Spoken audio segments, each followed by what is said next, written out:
There were mixed feelings among senators that attended the valedictory plenary of the 9th National Assembly. The lawmakers reflected on their time in the upper legislative chamber to bills and motions that contributed to improving governance and the challenges they also had to deal with. Vice President Kashim Shettima, wife of the President Oluremi Tinubu, and Governor of Kaduna State, Uba Sani, attended the valedictory plenary. That will be their last before taking up their new assignment.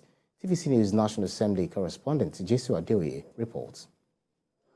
A journey that started on the 11th of June 2019 comes to an end today, 10th of June 2023.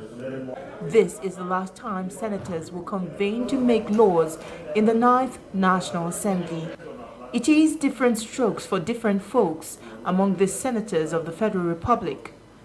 Some of them will no longer return to these red chambers. Some others will move on to other responsibilities. Among this group are the Vice President, Senator Kashim Shettima. The success of the 9th Senate lies in our realization that the health of a robust democracy isn't measured by the frequency of clashes between the executive and the legislature. The anchor of this Senate is the principle that no voice is inferior to the other, that every perspective matters. God Almighty uses weak things to confound the wise. And one of those weak things that God used to do exploit in these hallowed chambers, I did all that was required of every legislator. Motions, bills, even some bills, that are assented to law. And I can only just be grateful to God.